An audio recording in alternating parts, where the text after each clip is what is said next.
Hello and welcome to a piano school. Today we've got piece number 10, as yet untitled.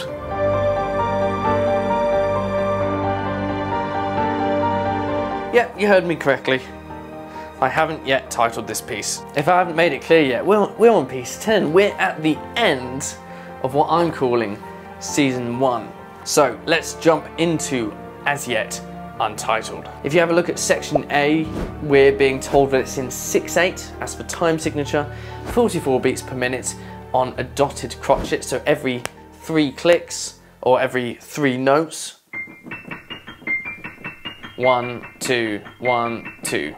That sort of feel. It doesn't sound like that, but that's the feel of 6/8 and 44 beats per minute. And we've got 2 flats, B flat and E flat. Few new things to watch out for, as per usual. We have got some weird thing going on in line 1. I mean, we've got the repeat symbol we saw in the last piece with those 2 dots. You can see there's actually no dots before it, so that means go all the way to the start of the piece. But we've got a 1 and a 2 represented above it. Now, you can actually customize the repeats in a piece of music. So what I mean by that is bar 4 is only played on the first playthrough. When you go back to the start and repeat it again, you skip bar 4, where it says 1, and you go straight to section 2, which is, I guess bar 5? I think that is still technically bar 5. But it's a way of changing the ending of a particular section. So we'll cover that when I play the line. We have also got some jumps happening in the left hand, some big jumps. That'll take a bit of practice. The right hand's going mental pretty much all the time. We've got some arpeggios, and I'll cover what those are in the second to last line of the piece and the final line. And we've got a big long scale, I'll cover that as well, at the start of section E in the same sort of area at the end of the piece. Other than that, I think you're pretty much covered for everything else. Every other piece should have prepared you up to this point. Just maybe not for the amount of work that your right hand's going to have to do and the amount of looking that you might need to do in the left hand. Line 1 sounds like this.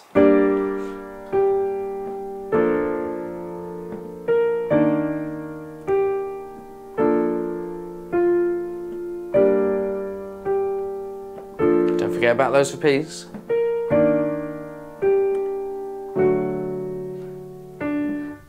And it goes on from there. Those repeats change the whole feel of a piece because that chord that I go to in bar 4 is a B flat major. And you can learn about chords in the video that I've put in the description below, but we don't need to worry about it now. I'm going for a B flat major in bar 4 and D major in bar 5. The whole thing just changes entirely, hence why those 1 and 2 repeats exist. Now, line 1's not particularly difficult. You've got to be careful with your counting. Every dotted crotchet is now be counting as 1, 2, 3, because don't forget we're in 6/8. 6 quavers per bar. A dotted crotchet is technically worth 3 quavers. So we're going 1, 2, 3, 4, 5, 6. 1, 2, 3, 4, 5, 6. See, bar 2, we've got a dotted crotchet tied to a crotchet there, and a crotchet is 2 quavers. So we've got 3 plus 2 is 5, so we're going to count 1, 2, 3, 4, 5, 6. There's the B flat quaver that you can see in bar 2. The left hand's playing some rather nice chords. But the nice thing is, you've got G, B flat and D for the first chord, then F, B flat and D for the second chord, E flat, B flat and D for the second chord, third chord, and then the fourth chord is the same as the second chord. The only thing that changes is the bottom note. And they sound quite nice. The end of the line, we've got bar 5, we've got a D major. You do have to jump a hand down. But that, again, leading into line 2 isn't too bad because the same shape jumps just from a couple of notes to another couple of notes. So just be aware of your counting. Count everything in quavers. 1, 2, 3, 4, 5, 6. We've got 6 beats in a bar. And follow the fingers, which I've neglected to write on this piece so far. So those will come with a title, and you'll definitely get them when you download the music from rockharveymusic.com. Let's jump to section B. I mean, the second line already had, it was just C minors and D majors in the left hand. Just be very aware of the E flats and the F sharps, and the right hand's not too complicated. So let's jump to section B, and let me spread that out a bit. Cool. We've got a lot of semi-quavers. Now that sometimes looks quite nasty in regards to speed, but the speed of this piece is relatively slow. We've got B flat and G in the right hand, with a G, B flat and a D in the left hand for the start of bar 10. It'll sound like this. No accents or anything to worry about, you're just repeating the same notes over and over again. It sounds kind of weird when you don't put the sustain pedal in. But the whole thing is meant to be about building tension. So let me play the first 4 bars of section B with the pedal. Same concept with the left hand, just moving that little finger down until we get to the D major with a D, F sharp and A. Let's go to bar 14 and I'll keep going. Here we have a little bit of a change in the right hand. The left hand's gone to C, E flat and G. At the end of that bar we've got a D, E flat. So instead of just a repeating pattern, you've got a couple of notes that change. Watch for those notes. Don't assume you're going to have the repeating pattern all the time. Things slightly adjust throughout this piece. D stays the same, back to bar 16, or not back to, up to bar 16. We've got that movement, D, keeping the same, repeat, and at the end of a bar, it's moving down into section C. Watch out for the B flats. Repeating pattern, nice and even. Left hand, don't worry about it too much, just make sure the right hand is as smooth as possible and there are no gaps audibly heard between the bars. Section C, this is a bit of a challenge, so we're going to break it up, hands separately. We've got the right hand doing this repeating pattern. Sounds quite complicated, but if we break it down, all we've got is a lot of G's, played by a thumb. And the top 4 fingers are just going down from D to A and back up to C. That's all that's going on with those fingers. And then you've got a G playing in between each one of them. So you're going to go little finger, thumb, 4th thumb, 3rd thumb, 2nd thumb, 3rd thumb, 4th thumb, tongue twister. Repeat. Might not be quite, it's not quite this fast. It's probably like that. And that repeats over and over and over. We don't have a change until bar 25. So get that down, much like we did in Lost. You want to make sure that your hand is confident to the point where you can play it and talk over the top, have a conversation, sing the alphabet, sing any song you want, so long as you can play that repeating pattern without any breaks or stops, especially without looking at your fingers.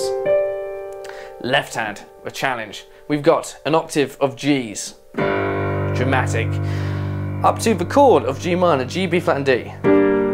So these are going to happen every half bar. So on beat 1, we've got the G's. On beat 4, we've got the chord that repeats. Now going E flat, octaves again, up to the E flat chord, which is G, B flat and E flat. Very similar chord to what we just had, but the thumb's moving up, and repeat to F. Similar shape to the E flat, but in a slightly different place, so be very careful that you're playing an A, C and an F, no flats to worry about there.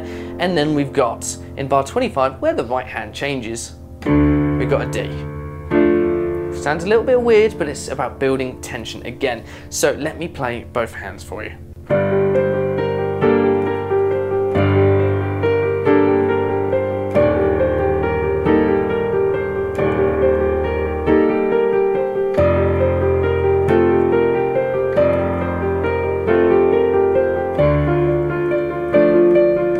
Almost forgot the right hand changes then. So it's not massively fast, and again I think I'm playing it too fast for the piece already.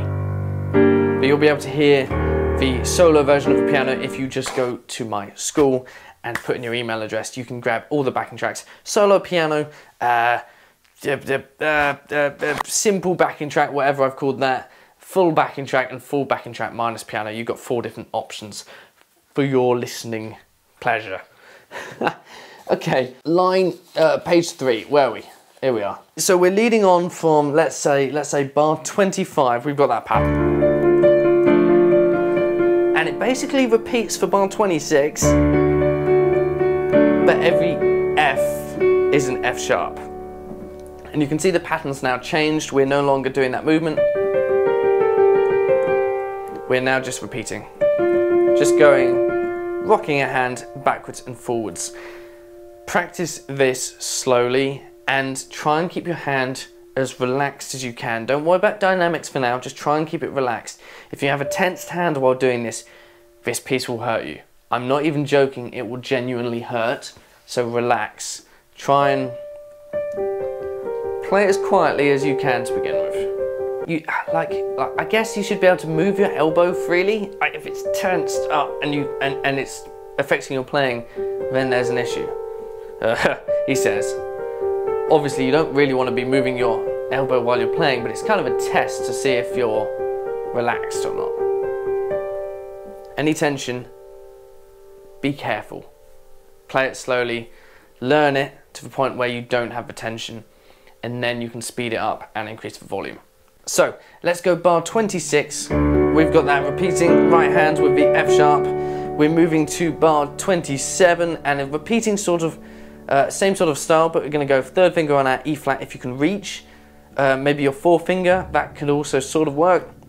So I'll tell you what, I'll use 4th finger on this. I'm going to go E flat to G in the right hand with an E flat in the left hand octave.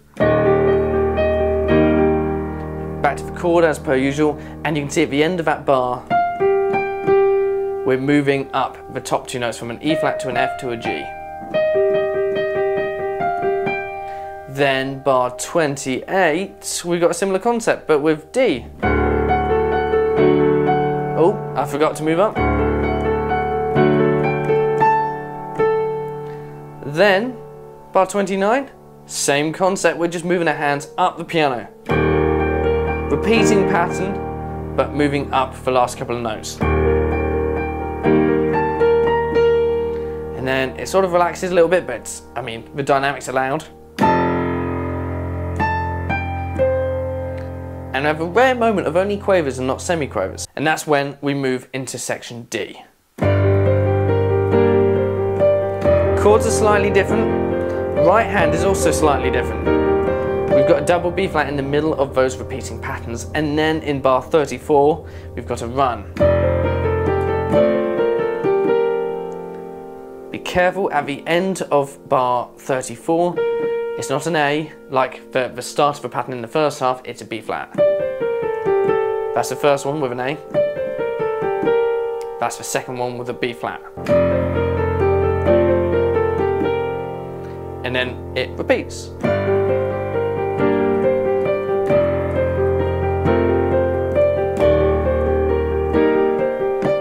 Into page 4, the final page, where we have the arpeggios. An arpeggio is a broken down scale, and I've covered scales in the past, and you can look at my music theory episode on that. There's a link in the description, but I'll quickly cover, let's say what a C major is. A C major scale is the white notes, using tones and semitones, all of which are music theory in the description below. But we can safely assume this is C major. If we replace all the notes for numbers, we have 1, 2, 3, 4, 5, 6, 7, 8. To get arpeggio, you play 1, 3, 5, and 8. And that can be shifted up and down the piano, going up or down. And they can be joined together to make a 2-octave arpeggio. You can then sort of split the arpeggio apart so that you're starting on different notes. So instead of 1, 3, 5, 8, you could go 3, 5, 8, 3, 5, 8, 3, 5. You see, I'm using the same notes, but starting in a slightly different position on each one. Still C, E, G every single time, or C, E, G, C, but starting in a different place. That's what's known as a broken chord. So, in bar 38, we have this arpeggio in the key of D major. We've got a D, an A, and F sharp. And we're going to start with our little finger, 2nd finger, thumb. Shift our hand down to little finger, 3rd finger, thumb. watch out for those F sharps. Little finger, third finger, thumb, little finger, third finger, thumb. So D, A, F sharp, A, F sharp, D, F sharp, D, A, D, A, F sharp. You can hear I'm not saying anything other than D's, A's and F sharps. So if you play anything else other than those notes, you know something's gone a little bit awry. In bar 39, I didn't mention this at the start because I completely forgot I did it. We've got a little symbol that you should recognise in the right hand, and it's what we might know as, by accident, the left hand. That doesn't mean no, the left hand's not playing where the right hand normally is. What it's doing is it's saying, right, read those notes as if they were in the bass clef, as if you're reading them in the left hand, but you're still playing them with the right because they're in that top line. So our hand's actually moving all the way down the piano. So from bar 38, we've got the start of a pattern, then we're going to repeat that last one and keep moving down. And that's your broken chord slash arpeggio. It's a great one to be able to get down and learn at speed. Hence why I put it in there, with a D in the left hand. So practice that a few times, get it smooth. I'm going to write in all the fingers into the music. Even if you see me using the wrong fingers now, you'll be able to see exactly what fingers to use when you download the music. Right, and then we're into section E. We've got what's called the G minor scale. Like, I'm including these things which are normally really boring, but they should sound quite good. So hopefully that arpeggio sounds alright. It's quite dramatic. And this is the scale.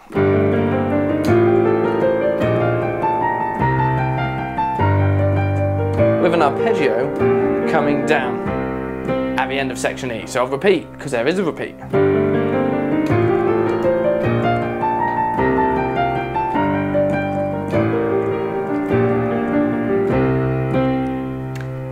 It's all about fingers, literally fingers. Watch out for B flats, E flats, and your fingers, and you'll have it. So you're going to start from G, 1, 2, 3.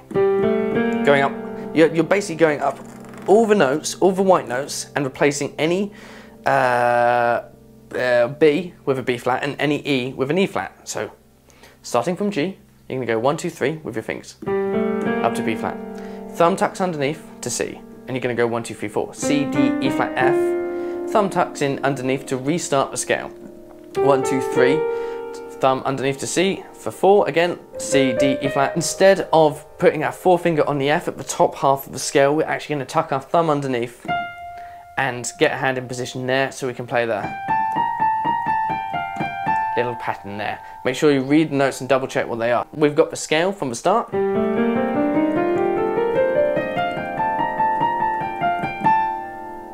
Nice, sounds quite good, not too complicated. And in the second half of E, we've got the arpeggio going down, B flat, G, D, just in different formats, and ending up on a C at the end, because that's not part of the arpeggio, it's just part of the piece. So together, you've got the scale. Arpeggio. Repeat. Arpeggio. Left hand is just walking up the scale. G. I've got to try and do both the same. G, A, B flat, C. G, A, B flat, C. That's it. The left hand's just walking up playing octaves. If you can't play octaves, if your hand's just not big enough, I mean that's one thing. If your hand's not big enough, play the lowest note. We want drama. If your hand's painful, try it for as long as you can and then just go to the left hand note. And every time you practice, try it for as long as you can and go to the left hand note. And when your hand's relaxed again, try it again. Over time, your hand will get used to it and stretch, and it'll be far less painful. I remember it used to be awful using octaves all the time, but it's just a case of perseverance and getting your hands used to the movement. So we've got section F. In reality, it's a D major arpeggio repeating over and over and over again. Now that you know arpeggios, I can tell you about them. So it's going to go D, A, F sharp, D, A, F sharp, D, A, F, over and over. And I realised that bottom note, the F sharp, is the lowest. Lowest you may have ever seen in the right hand, so that's why I'm just going to tell you what it is. So in the left hand, D, D, this bit's quite fun. On each repeat of the arpeggio, you're going to move the hand down a note of the scale. D, C, B flat, A. Sounds quite dramatic. To the G chord, G, B flat, D and G in the right hand, G octave in the left, and then a quick spread chord at the end, an octave higher. Right, one thing I have yet to mention is there is a very subtle tempo change. At the start of section E, we're no longer at 44 beats per minute, we're at 60, which is what, a 33% increase in speed? Something like that, if it was 45 to 60? Yeah. So, if the whole piece so far has sort of been, which I think is about the speed, because I don't want to blow your brains out too quickly with this stuff. That sort of thing. When you get to section E, it's a pace change. I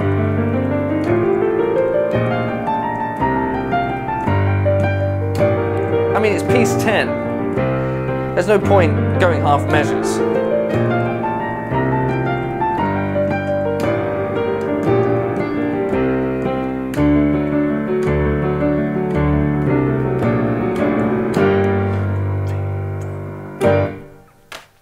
That's the ending, at pace, at speed. Practice it slowly first, otherwise you're going to be in a whole world of trouble. Right, I guess it's time I should probably play this to you and I guess get a taste of my own medicine. Again, I would say, due to the length of this piece, and I'm going to try and make sure my pieces aren't any longer than 4 pages long, because this is actually getting a little bit ludicrous. But don't forget, you can arrange these using tape to get them on your piano stand so they sort of all hold up. It's a little bit flimsy. You can use a bit of cardboard to be able to spread out that flimsiness. You can also get multiple music stands behind you. I'm using a music stand there, and I guess potentially I could have had a music stand over here. It'll work too, but for now, I'm going to be lazy, and I'm just going to keep it on the side of the piano. Actually, it's going to have to go up here. I just tried a version and I forgot about the jumps, and they start really low and the paper was in the way. Take 2.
up time, I made mistakes in that one. Whoa, I mean, I'm slightly worried this is going to happen more and more when I make more and more elaborate pieces. Like, I'll play it in the moment when I'm composing it, and then I'll write it, and then by the time I play it again, like in one of these lessons, I've forgotten how it goes. I'm just sight reading, and it goes downhill. But obviously, as this is a video, I could quite easily just cut out the bit that didn't work. I could cut out whole sections and just say, oh, I played it perfectly first time. It doesn't happen like that. It really doesn't. I want you to realize that so long as you keep playing confidently, no one is going to notice unless your face gives it away. And mine probably did. Mine probably immediately just rolled its eyes or just tutted or something like that. I'm very good at giving away when I've made a mistake. But if you just keep playing, keep the rhythm, keep the pulse, and be ready for the next section that you can jump into, then you're fine. If you want to hear the perfect rendition of how it should sound, go to my website, robharveymusic.com, if you haven't already. Join the school, get the link to the music and the backing tracks, and within the backing tracks, there is the piano solo. And that is the computer playing the music for me, so that every note is literally as perfect as it could ever be. Yes, it's robotic. Yes, there's no emotion or feeling, which is obviously the main part of playing the piano, but if you want to make sure that you're getting it perfect and you want to hear how it should sound, use that. So in which case, I guess, see you next time.